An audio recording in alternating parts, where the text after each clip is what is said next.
जब भी मैं अपने जीवन की खुशियों को गिनता हूँ तो कान्हा के प्रति मेरा प्रेम और बढ़ जाता है, और जब भी मैं अपने जीवन के संघर्षों को गिनता हूँ तो कान्हा के प्रति मेरा प्रेम और विश्वास और ही गहरा हो जाता है। नमस्ते, प्रणाम। मैं हूँ डीके चौधरी और आप देख रहे हैं लर्निंग सीरीज। अगर आप सीखेंगे नहीं तो जीतेंगे कैसे। आज हम भगवान श्री कृष्ण की जीवन लीला से सीखी गई 5 सबसे बड़ी बातों का अध्ययन करने वाले हैं। भगवान ने जो जो लीलाएं रची है उनसे हमें जीवन में क्या बहुत संदेश मिलते हैं। और सबसे पहली है कि कर्म का फल सभी को भोगना पड़ता है, चाहे वो अमीर हो या गरीब।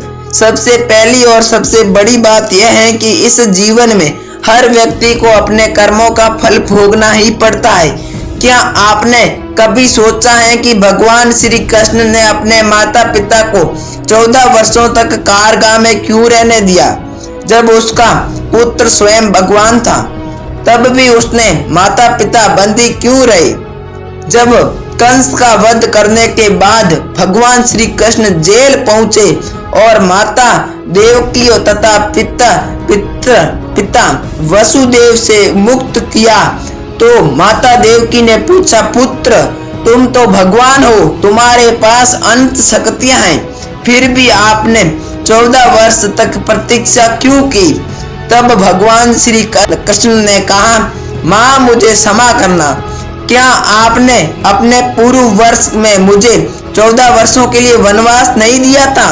यह सुनकर माता देवकी चकित हो गई और बोली, यह कैसे संभव है? तब भगवान श्री कृष्ण ने उन्हें याद दिलाया कि पिछले जन्म में वह अयोध्या की महारानी कौशल्या थी और उसके पति राजा दशरथ थे। माता देवकी ने पूछा, तो फिर यशोदा कौन थी? भगवान श्री कृष्ण बोले, इस जन्म में वही मेरी माता यशोदा है, जिन्होंने पिछले जन्म में 14 वर्षों तक माता का प्रेम खोया था। उन्हें इस जन्म में वही प्रेम पूर्ण रूप से मिला है।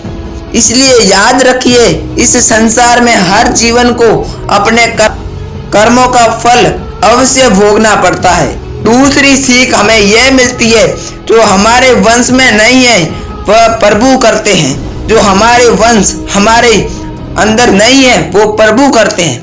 दुर्योधन पांडवों को मारना चाहता था, उन्हें लाक्षागृह की साजिश रची, लेकिन पांडव उस षड्यंत्र में से बच निकले और जंगल में ब्राह्मणों के वेश में रहने लगे। उसी समय राजा दुर्योधन और पुत्री द्रौपदी का स्वयंवर रचा। उस स्वयंवर में अपने भगवान श्री कृष्ण भी उपस्थित थे। जब पांडव ब्राह्मणों ने रूप लेकर वहां पहुंचे तो भगवान श्री कृष्ण ने उन्हें पहचान लिया। वर की शर्तें थी, छत पर घूमती मछली की आंख में निशाना लगाना। छत पर घूमती जो मछली की आंख है उस पर निशाना लगाना। जब अर्जुन आगे बढ़े तो भगवान श्री कृष्ण ने उन्हें बताया कि निशाना कैसे लगाना है।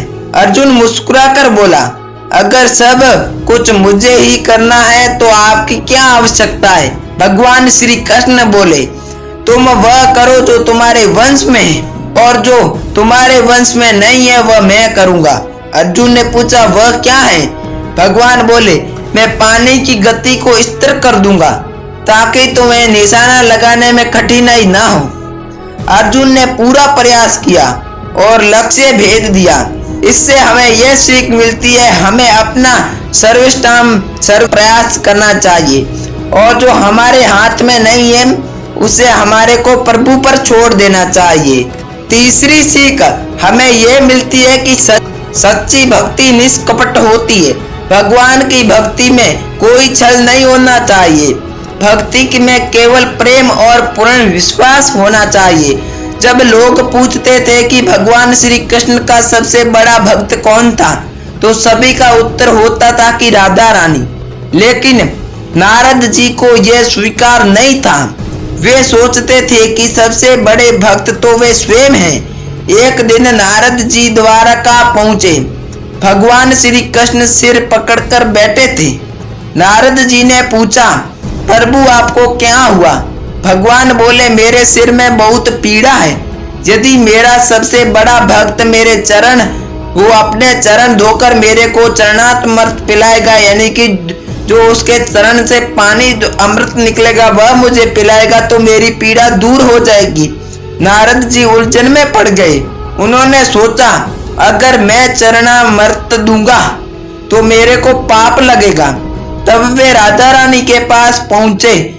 राधा जी ने एक पल भी नहीं सोचा, उन्होंने तुरंत अपने चरण धोए और चरणामृत दे दिया।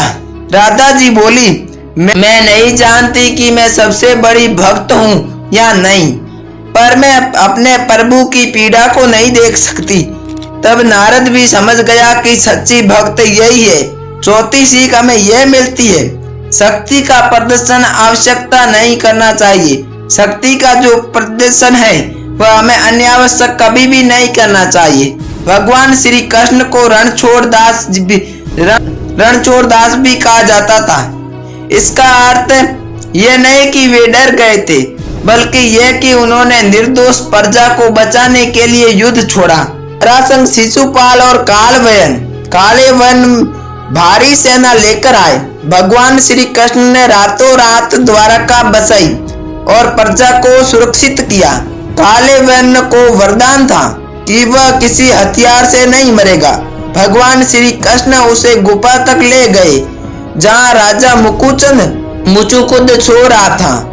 जैसे ही काल वन उन्हें जगाया, वह भस्म हो गया, क्योंकि उन्हें जो भी सोती हुई नींद में जगाता था उसे वरदान मिला था कि जो भी तुम्हें मुचुकुंद को सोती हुई नींद से जगाएगा वह हमेशा के लिए भस्म हो जाएगा, क्योंकि जो भी वो उठते ही सबसे पहले जिस किसी को भी देखेगा वो भस्म हो जाएगा।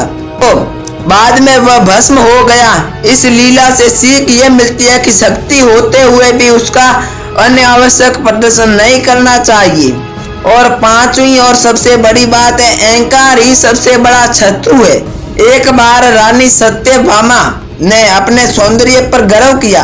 गुरु जी से उसने सुंदरता शक्कर भी अपने बल पर अहंकार करने लगे।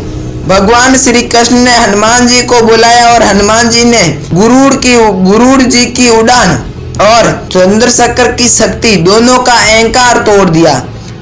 अतः में सत्यभामा का भी अभिमान टूट गया। भगवान श्री कृष्ण ने समझाया, अहंकार से बड़ा दोष नहीं होता।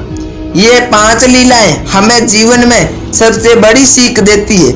मुझे पूर्ण विश्वास है कि आपने इसे बहुत कुछ सीखा होगा। जय श्री कृष्ण।